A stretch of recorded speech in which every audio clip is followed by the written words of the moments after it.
Headed to SoFi Stadium?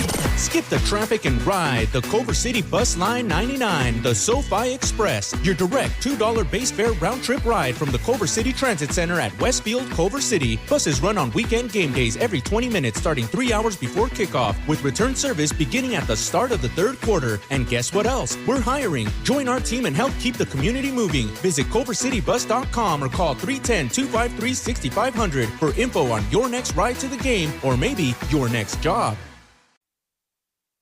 Good afternoon. We're getting right down to business here. We're doing it live, doing more at 4 weekday afternoons, right after Guy Benson and just before the 790 KBC News Blitz at 5. And stay tuned at 6 o'clock this evening. I'll be back on the air this evening for the Just Help One radio show and podcast presented by the Union Rescue Mission. Back at 6 and every Thursday evening at 6 with Mark Hood, the CEO of the Union Rescue Mission. Right now, it's Mottek On Money for you, live on the air, 790 KBC, streaming live online worldwide at kbc.com, and your on-demand Mottek On Money podcast, kbc.com, Apple iTunes, YouTube, all your favorite podcast platforms. Stocks pulling back from record highs, investors taking in the latest AI news and interest rate cuts that have pumped up the markets recently to record highs amid the government shutdown. And as you first heard 24 hours ago right here, Israel and Hamas agreeing to pause fighting in Gaza so the remaining hostages can be freed in the coming days in exchange for Palestinian prisoners, accepting elements of the plan put forward by President Trump and his administration. Biggest breakthrough in months of the devastating two-year-old war, which Hamas started by attacking Israel back on October 7th, 2023. Hamas had said it agreed to a deal that will lead to the end of the war in Gaza. This, of course, marking a key step in implementing a ceasefire in the Gaza Strip that was brokered by President Trump. Israel is expected to release nearly 2,000 prisoners in exchange for the remaining 48 hostages taken in Hamas's October 7th, 2023 attack. About 20 of those hostages are believed to be alive. Price of gold pulling back from record highs. Silver hovering near its all-time high. We'll be taking a closer look at that coming up this hour. The Dow, meanwhile, coming in for a closing loss of 243 points. S&P 500 down 19. The Nasdaq coming off an all-time high, down 19 points. The yield in the 10-year note now at 4.14%. Gold just below 4,000 an ounce. Silver hovering near 48 an ounce. Are you buying or selling gold and silver? We'll get an update on the real economy this afternoon with Elliot Salter, the iconic owner of Elliot Salter Pawn Shop in West Hollywood. Rare earth metals also back in the news today, with China tightening export controls on rare earths and other materials critical for advanced technology manufacturing as trade negotiations continue between the U.S. and China. We'll get an update on all that from China expert Gordon Chang, Gatestone Institute senior fellow and author of numerous books on China, including Plan Red, China's project to destroy America. First on your money, the markets, the economy, and the whole works now. Joining us live, Gabriel Wisdom, money manager and managing director at American Money Management, author of Wisdom on Value Investing. Gabriel Wisdom, thank you very much for taking the call live with us here this afternoon. My pleasure, Frank. Last month we were talking about September, how historically it's the worst market of the year. It's mostly flat, worst month of the year, rather, mostly flat. But there's the October effect, and here we are on the 9th day.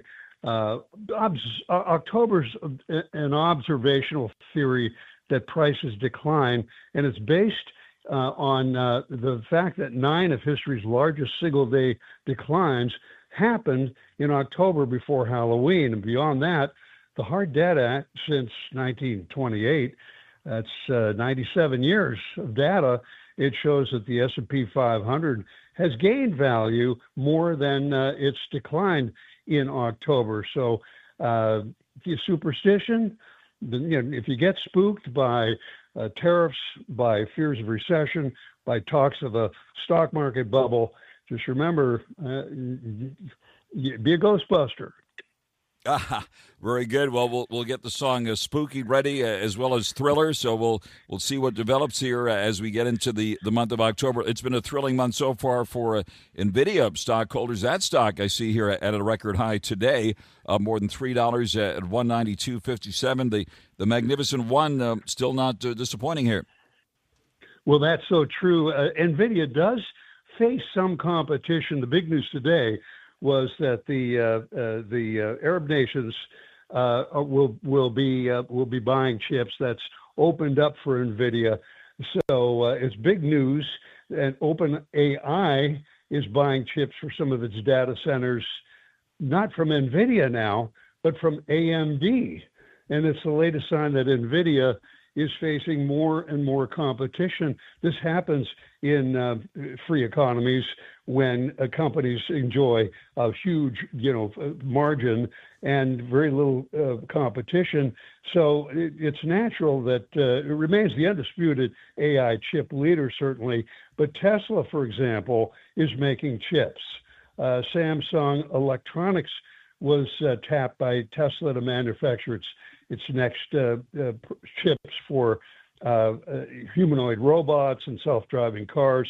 Amazon is making its own chips as well, not as powerful as NVIDIA chips, but far more energy efficient. So, this seems to be a big blow-off high for NVIDIA, but you never know.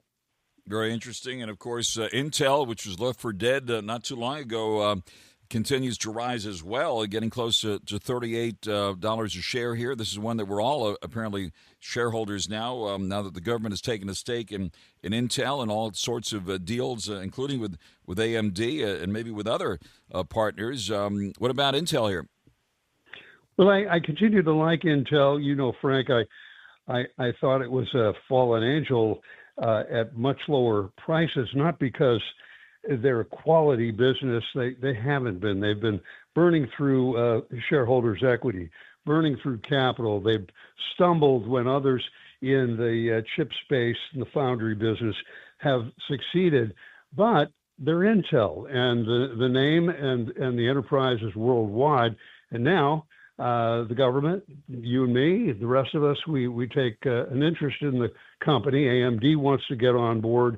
I think everybody does. And this is happening, as the current administration takes equity stakes in companies, in strategic industries that we need, like significant elements, MP Materials, Lithium Americas, USA Rare Earth is reportedly next on the hit parade. So, we've got to take control of these elements that make AI, that make cars, that make batteries, and Intel is a major player here. Very interesting. And, of course, we've been watching the price of gold hit record highs this week. Silver also up to its all-time high, which was last seen back in 1979, around just about $50 an ounce, pulling both the gold and silver pulling back today as it appears geopolitical concerns are easing in the Middle East. Certainly that's very, very big news. What is your reaction to the latest moves in the precious metals here? Well, again, I've liked those as well because they've been undervalued for so long. Not so much the case now. Gold was breaking out above $2,000 an ounce just last April 2024. So it's doubled since April of 2024. Silver, same thing, moving to the upside, breaking out. But gold has always been viewed as a hedge against inflation. But what's odd is over the past year and a half, gold's been climbing and inflation has been declining. It's moderated. So it appears that gold's being used as a hedge against economic sanctions and debasement of currencies. After Russia invaded the Ukraine back in early 2022, Russia's reserves held by the U.S. were frozen. Some of our government officials proposed seizing those assets, some $300 billion, and using them to defend and rebuild the Ukraine. There are all sorts of concerns about what's going on in the U.S. and around the world. So gold and silver are considered a safe haven for the moment. All right. And, of course, we've also seen Bitcoin hit a record high above 126,000 recently. It's hovering at around 122 here at the moment. I know you keep an eye on the cryptos nowadays, so any thoughts there? Well, I do. It's funny, despite the concerns that crypto and also gold, but crypto is like a digital gold and popular as the debasement of the dollar play gathers momentum. The dollar is still very much entrenched in the global financial system. It's more entrenched than it's ever been the past 50 years.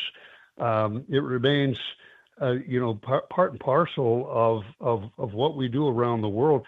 Crypto's not there yet, but now the banks are moving into blockchain settlement systems using Ethereum and other developers.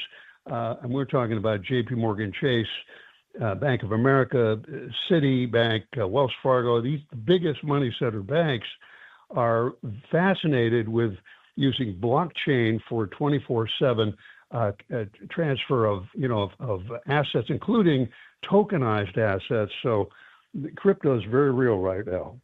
Absolutely. Well, we're keeping an eye on it very closely. And, of course, it looks like the earnings parade is underway here with PepsiCo eking out a quarterly profit from revenue beats and Delta Airlines results also surpassing expectations. A lot of people are nervous to fly nowadays because of the government shutdown. You yourself are a pilot. Any thoughts about that at the moment? Well, what Delta has going for it is that competition isn't what it used to be. The past 20 years, and in particular the past 15 years, it's increasingly difficult to not only operate an airline, but to start a new one up because of regulation, because of high costs. And there are barriers to entry. So Delta has been a very wide runway, big long runway ahead of it, and I think American Airlines and United Airlines come along for the ride. Even Alaska, right now, they look pretty good. All right, turning to the business or show business here, you might have seen the reports. There's buzz here that the Ellisons, Larry Ellison and his son, part of the wealthiest family in the world, going it alone on a bid for Warner Brothers Discovery. Shares of Paramount, Skydance, and Warner Brothers moving lower today on reports that the Ellisons have been trying to enlist a private equity firm to put together a bid that could run as high as $60 billion for Warner Brothers Discovery. What are your thoughts about those names here and the stocks, the media stocks that impact Hollywood here? Well, it's very interesting, Frank. David Ellison apparently loves media and show business, and I mean, who doesn't? Well, I'll tell you who doesn't is his dad, Larry Ellison. He's not a big fan, but he's the second richest person in the world right now. So there's access to capital there. Warner Brothers Discovery, the symbol is WBD, is preparing to split into two distinct public companies. One will be focused on streaming, the streaming studios, and the other will be the legacy cable networks. The current value of Warner Brothers Discovery is about $48 billion, the market capitalization. So if they're talking about a $60 billion acquisition, because I think they'll have to pay up for it, there's a lot of room here. And, these spin-offs, they don't grow by accident. GE, for example, broke up, and the market finally paid attention. And it's the three different entities now have quadrupled. The same thing is happening elsewhere. Warner Brothers Discovery, I think that's a good target for Paramount. Very interesting. Any specific places where you are putting money now and or taking it off the table? Well, Frank, the old saying is you buy bathing suits in the winter and winter coats in the summer. And if you're a skier, you buy your ski clothes after the ski season because everything is seasonal. Everything goes on sale, and right now I'm looking at United Health, UNH. This is a monster in this whole managed care area. Warren Buffett's even taken a big stake. Another area I'm looking at that's very beaten down are the home builders. We're talking about Lennar, D.R. Horton, and then finally on the communications side, AT&T. This has been flatlining in the below $30 a share for a very long time, but every time you use your phone, every text, every video stream, every data download flows through the invisible network infrastructure that AT&T has built. So I'm looking at telephone. All right, good old T. And what about your overall view? If you can put your economist hat on for just a moment. A lot of talk about the situation with the job picture without that jobs report last Friday because of the government shutdown. What are your thoughts about the general economy and the general direction of the market here in the month of October?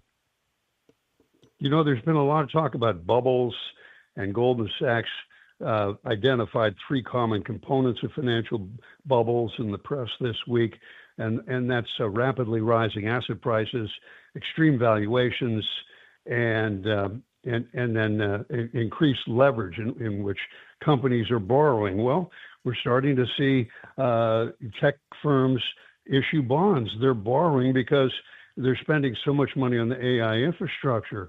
And in terms of extreme valuations, we have some of those. Big difference between then and now is how the companies are fueling the AI boom with their very, very profitable enterprises, and they're using their free cash flow. But the job market is soft and it's declining.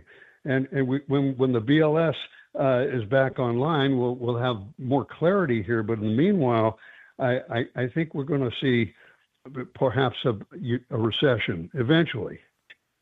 All right, Gabriel Wisdom, Managing Director of American Money Management, based right here in Southern California, author of Wisdom on Value Investing. Gabriel, thank you very much for taking the call live with us here this afternoon. Thank you, Frank. Out to the freeways we go now, 790 KBC. Mottek On Money continues, 790 KBC. Good afternoon.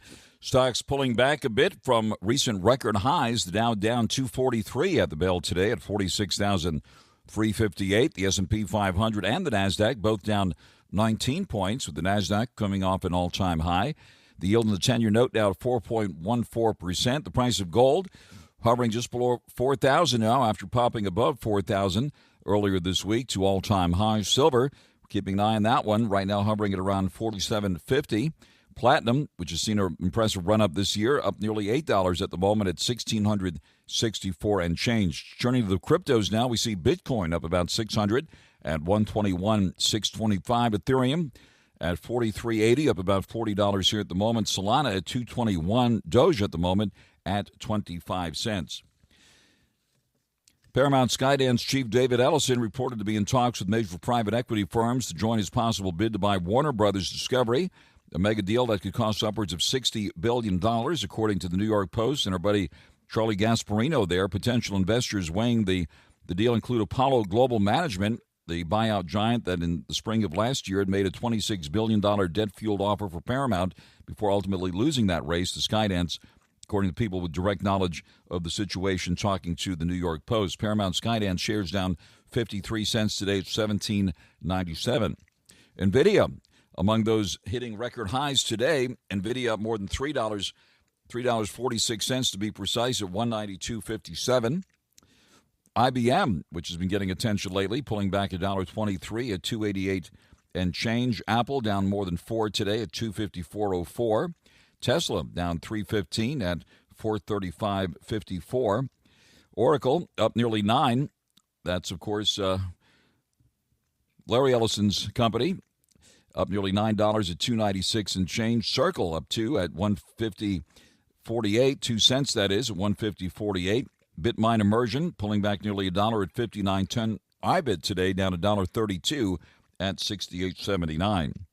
United Health, mentioned by Gabriel Wisdom a few moments ago, pulling back more than $2 today at $367.69. AMD down nearly $3 at $232.89. Intel up 37 cents at $37.80. And now the latest news on 790 KBC. Headed to SoFi Stadium? Ride the Culver City Bus Line 99, the SoFi Express. Just $2 base fare for a round trip from Westfield, Culver City on weekend game days. We're hiring too. Learn more at culvercitybus.com or call 310-253-6500. Hey, Bruin fans, want to go behind the scenes with your favorite teams and athletes? How about getting exclusive merch and opportunities to enter sweepstakes like sideline access at the Rose Bowl? Introducing Blue and Gold Society, UCLA Athletics fan membership program created to support Bruin student athletes. Members receive benefits like exclusive gear, videos featuring insider stories, and incredible experiences courtesy of UCLA Athletics. Sign up today at blueandgoldsociety.com. We are the Musers. On the pod so far, we've discussed people we love. I didn't tell you guys. Cuban emailed. What are you wearing? Well, no, that's not. Things we love. Got way into typewriters. How many typewriters do you own? Let's not podcast anymore. Just guesstimate. It's time to get really down and dirty. These are great ideas. Start a podcast and then forget to promote it on social media. So, What is our podcast about? Yeah, whatever we feel like. The Musers, the podcast. Follow and listen on your favorite platform. Mottek On Money continues. 790 KBC. Rare earth metals back in the news today. The stocks of those metals also in focus. China tightening its controls on rare earth exports ahead of an expected meeting between President Xi Jinping and President Trump. Shares of U.S. rare earth and critical mineral miners surged as the market speculates on further investment in the industry by the White House. Today, with China tightening export controls on rare earths and other materials critical for advanced technology manufacturing, trade negotiations continue between the U.S. and China. Following all these developments very closely is China expert Gordon Chang, Gatestone Institute senior fellow and author of numerous books on China, including his latest Plan Red, China's project to destroy America. On X, you can be found at Gordon G. Chang. Gordon Chang, thank you very much for taking the call here this afternoon. Well, thank you, Frank. All right, what do we need to know about these rare earth metals and China's move here today?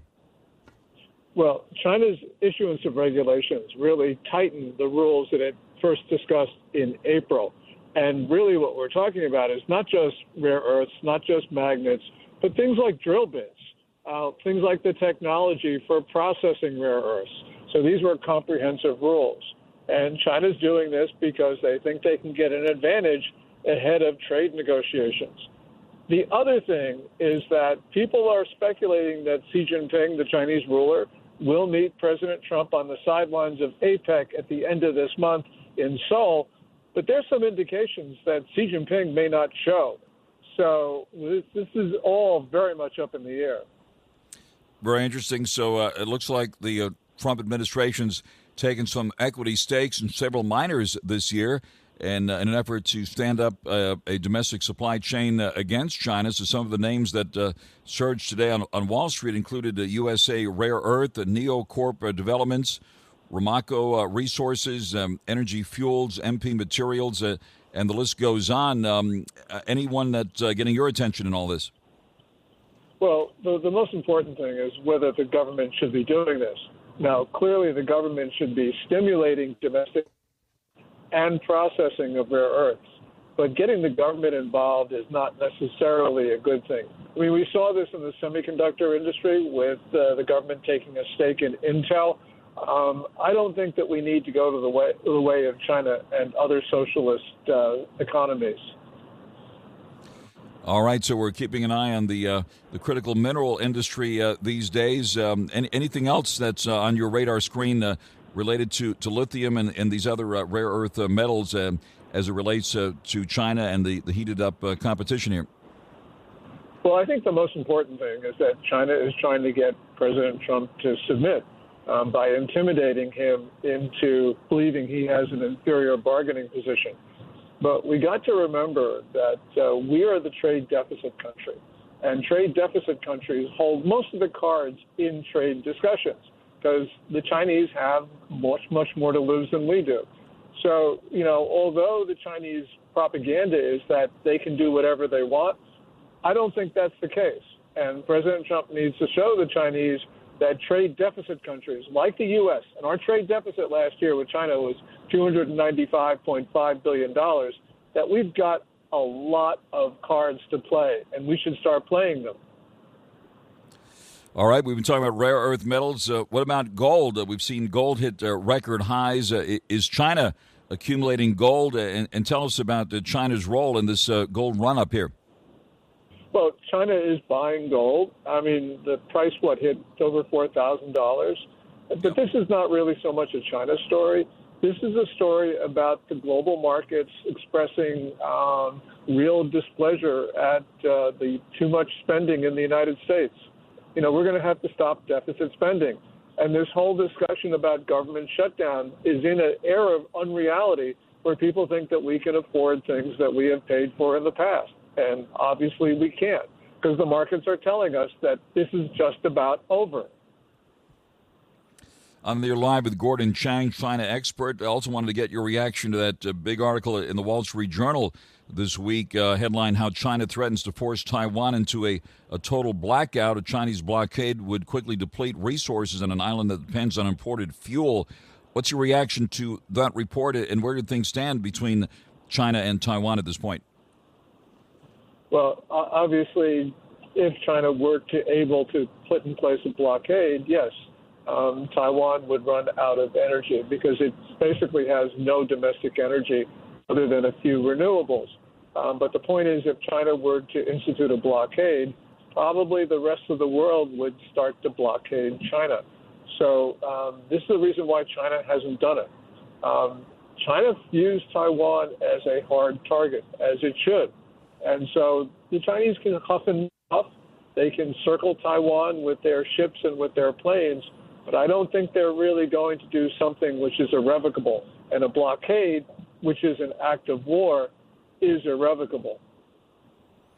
Have there been any recent military moves or exercises or anything else that's been getting your attention there in the Taiwan Strait? Well, the Taiwanese have used water cannons on Chinese fishing boats recently that have been straying into Taiwan waters. But the real conflict on the waters in East Asia is not around Taiwan, but it's around the Philippines, especially at Scarborough Shoal and Second Thomas Shoal. At Scarborough Shoal on August 11th, a Chinese destroyer sliced off the bow of a Chinese Coast Guard cutter, killed at least 4 Chinese Coast Guardmen, and China's looking for revenge against the Philippines. And there have been a number of pretty belligerent incidents since then. So if war is going to start in East Asia, it's probably not going to start in the waters off Taiwan. I think a much more likely candidate is the waters off the Philippines, especially those 2 features that I just mentioned. All right, and of course, a lot of attention still focused on China's support for Russia in the ongoing war between Russia and Ukraine. Any updates on that front? Well, there's the Power of Siberia pipeline, which the Chinese and the Russians are going to finalize their deal for that.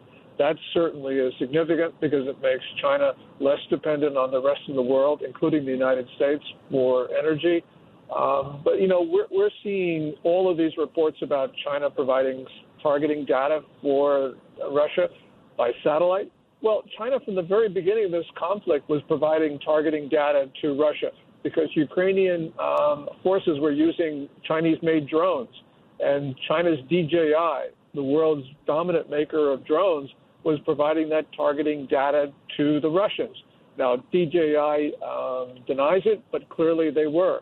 So this is not a new story. The story here is the failure of the United States and the West to impose consequences on China for its all-in support, which since then has included providing soldiers as well as weapons. So this is a story about us, Frank. It's much more than a story about China. Very interesting. I don't know if you're a basketball fan, but this is certainly interesting. The NBA plans to return to China this week for the first time since 2019. I don't know if you saw this report, but 2 preseason games are scheduled for this weekend between the Brooklyn Nets and the Phoenix Suns in Macau's Venetian Casino Hotel. This is according to the BBC. What's going on there? Well, what's going on there is that Nate Silver, the NBA commissioner, has been able to exhibit enough craven behavior so that eventually the Chinese realized that they could tell the NBA to do whatever it wanted.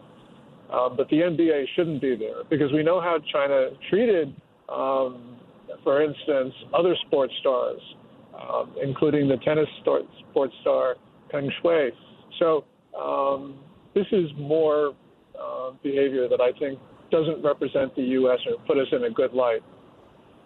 All right, so all of this happening less than a month before President Trump and the Chinese leader are expected to meet. Is it in South Korea? Is that the plan? They plan to meet as part of the Asia-Pacific Summit next month. That would be the first big face-to-face meeting between the Chinese leader and President Trump in nearly a year. How is the stage set for this big event next month? Well, President Trump had his phone call with Xi Jinping on September 19th, and then immediately afterwards, our president dropped his Truth Social posting saying he would meet Xi Jinping on the sidelines of APEC. But 4 days later, our ambassador to China, David Perdue, in a public setting in Beijing, said that it was unlikely that Trump and Xi Jinping would meet this year. He said it was much more likely that it would be next year.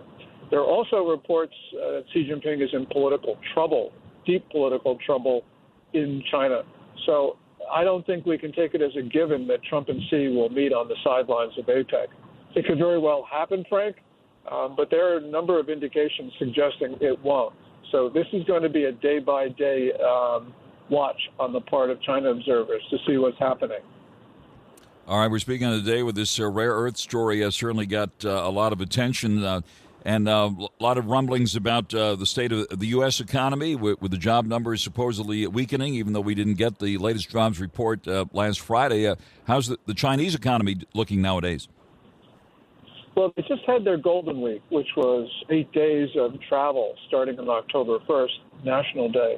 The numbers of travelers was up. The amount of revenue was up. But what was really surprising was that there was a lot of, as CNBC called it, brutal price competition for traveling dollars. And we're seeing this throughout the Chinese economy. The economy is gripped in deflation right now. That was clear from the most recent price data, which was for August. CPI was down 0.4%. That's 5 out of 8 months where the CPI has been negative. And the producer price index was down 2.9%, the 35th straight month of decline of the PPI. That shows an economy in deflation, and that means robust growth, which is reported, is probably inflated and exaggerated. Very interesting. Every time I drive through downtown Los Angeles, I think of you when I look at the ocean-wide project there, the bankrupt, what was originally a Chinese project, bankrupt now, unfinished billion-dollar apartment and condo complex there right across from Crypto.com Arena, which is now known as Graffiti Towers. Any talk about return to the days when China is going to be investing big bucks in trophy properties here in the United States, or are those days over? I think those days are over for at least some time because we're seeing the government impose more strict capital controls. And also, the private sector in China is not as flush as it once was. We see a lot of bankruptcies, especially in the property sector, but also in other sectors. And even in a sector like cars, which, people say the Chinese are going to dominate the global car industry, most of Chinese car companies are going to go out of business in the next, let's say, 2 years. Even BYD, the market leader, is facing pressure on profits. So this is an economy that is in trouble, which means that Chinese entrepreneurs don't have the money to make those big, flashy investments in the United States. Terrific, Gordon. Well, thank you very much for taking all the questions here this afternoon. That is China expert Gordon Chang, Gatestone Institute senior fellow and author of numerous books on China, including his latest Plan Red, China's Project to Destroy America. On X, it can be found at Gordon G. Chang. Gordon Chang, thank you very much for joining us live here on Mottek On Money on 790 KBC. Headed to SoFi Stadium? Ride the Culver City Bus Line 99, the SoFi Express. Just $2 base fare for a round trip from Westfield, Culver City on weekend game days. We're hiring too. Learn more at culvercitybus.com or call 310-253-6500. Hey, Bruin fans, want to go behind the scenes with your favorite teams and athletes? How about getting exclusive merch and opportunities to enter sweepstakes like sideline access at the Rose Bowl? Introducing Blue and Gold Society, UCLA Athletics fan membership program created to support Bruin student athletes. Members receive benefits like exclusive gear, videos featuring insider stories, and incredible experiences courtesy of UCLA Athletics. Sign up today at blueandgoldsociety.com. The United States Soccer Federation presents the U.S. Soccer Podcast. Searching for an inside look at the people, stories, and passion that fuel the state of soccer in America? Who's going to be the key man for the U.S. men's national team? First and foremost, they need to win. There's something so fun about being the underdog. You're playing with house money almost. But what does this success mean for the future of U.S. soccer? Ooh, you're getting deep now. This is where soccer will come to life. The U.S. Soccer Podcast. Follow and listen on your favorite platform. Mottek On Money continues here, 790 KABC. A lot of attention focused on gold and silver these days, with gold hovering above $4,000 an ounce this week to an all-time high. Silver got up to close to $50 an ounce this week. Are you buying or selling gold and silver? Let's get an update now on what's really happening with the real economy and what's happening out there. Joining us live now is ELLIOT Salter, the owner of ELLIOT Salter Pawn Shop in West Hollywood. He's been there for more than 50 years. Probably knows better than anyone how the economy is doing. ELLIOT Salter, thank you very much for taking the call live with us here this afternoon. Oh, it's a pleasure to talk to you again, Frank. Wonderful to have you with us. Give us an update here. Last time we talked, I think gold was around $2,000. Now it's around $4,000. What's your reaction to that big news this year? Well, everybody wants to buy ingots and bars and 1-ounce coins, and nobody wants to spend a dime on jewelry. It's pretty amazing. They can get great deals, but people want the more liquid in the coins and the ingots. Interesting. And the prior guy you had talking was saying how China wants to take over the U.S. Why don't they just take all our money? Because there are, probably we're their biggest customer. You're right about that, and they have gold and silver coins too, by the way, right? So what's popular nowadays? Silver too, of course, hitting at or near all-time highs this week. It amazes me that I had a guy come in and say gold isn't high and silver isn't high. Just money is not worth anything anymore. But I don't know if I agree with that, but. People get nervous of having green cash, and they like that hard stuff that doesn't deflate. And gold and silver is what it's at. And everything I get in the coin and bar department, I sell immediately. As quick as I can get it in, I sell it. So people are not a lot of people are letting it go. Mm-hmm. So people are in a buying mood. You've seen this play out over the years. You've been doing this for 50-plus years, right? When it hits all-time highs, that's when people want it. Yes. It always amazes me, but people really gravitate when it is on the rise. They want it. But when it's on the low, they don't need it. Or things are going good. It's basically a lot of psychology, which I haven't got it down myself yet. Mm-hmm. Interesting. Well, you got a front row seat there. How's the economy doing? It seems to be doing pretty well. People are borrowing money, but they're paying me back pretty quick. So I guess that interim need is flourishing right now. But business is good. Business is good. My clients are great. Well, how do you do it, ELLIOT Salter? You've been there for 50 years. You probably deserve a medal, a gold medal at this point. What does it take to succeed in business here in the Los Angeles area for 50-plus years? Being really good to your clients, bending over backwards. But I guess that's true in any business. You got to just give a little more service than the next guy and treat everybody right. What else is a hot item nowadays? What are people clamoring for when they come into your place there in West Hollywood? A lot of people are looking for LP records. I guess vinyl is back, and people bought a lot of turntables. Now they're playing records, but the quality of records is much better than any digital source. Even a mediocre record player gives you better fidelity than LP, then discs, CDs, and that's it, and cassettes. Yeah. And cameras are selling a lot. High-tech cameras are selling. Cameras, computers, film cameras are selling. People are getting back into that, the quality of film. And there's always, West Hollywood, so there's always a lot of people buying guitars. Everybody comes to Hollywood to be a rock and roll star. When they come in for LPs, that's what albums are they looking for? Hotel California? What are some of the popular LPs? They look for jazz and blues and the rock and roll classics. You know, Stevie Wonder, the Beatles, and a lot of collectibles. Some people are looking for collectible LPs, which I haven't seen any of those. But people want what they want, and we're a place that has a lot of everything, I think. That's fantastic. Anything else any unusual requests, any other interesting collectible things that you brought in there or have sold recently?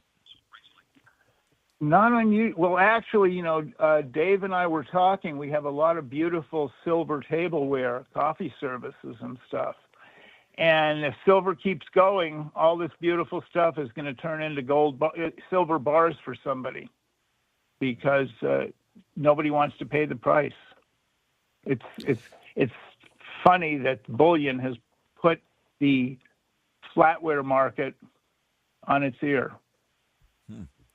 That's interesting. Yeah, what's your gut feeling on where gold and silver go from here? Gut feeling? Well, when I lie on my back, I look up and think, oh, the sky's the limit. Elliot, you're amazing, and thank you very much for giving us the reel on what's happening with the economy and gold and silver and what people are buying and selling. You know it better than anyone there. Elliot Salter, the owner of Elliot Salter Pawn Shop, the iconic location there in West Hollywood on Santa Monica Boulevard. He's been there for more than 50 years. Elliot, thank you very much for taking the call live with us here this afternoon. Frank, always a pleasure talking to you. Stay healthy. Be well. You too. Thank you very much, Elliot, for taking the call live with us here on a day in which, gold and silver still hover near the record highs. Gold right now hovering just below $4,000 an ounce at around $3,988. We see silver at the moment at $47.52. Got close to $50 earlier this week. Gold popped above $4,000 recently. The stock market hitting record highs over the past week, pulling back a bit today with the Dow down 243 points, back to 46,358. The S&P 500 down 19 at 6735, and the NASDAQ pulling back 19 points at 23,025. The yield on the 10-year note now at 4.14%. The price of oil easing today as that big peace plan comes together in the Middle East. Oil at the moment hovering below $62 a barrel. Stay tuned now for the 790 KBC News Blitz with Randy Wang, and I'll be back at 6 with the Just Help One radio show and podcast presented by the Union Rescue Mission right here on 790 KBC. Headed to SoFi Stadium? Ride the Culver City Bus Line 99, the SoFi Express. Just $2 base fare for a round trip from Westfield, Culver City on weekend game days. We're hiring too. Learn more at culvercitybus.com or call 310-253-6500.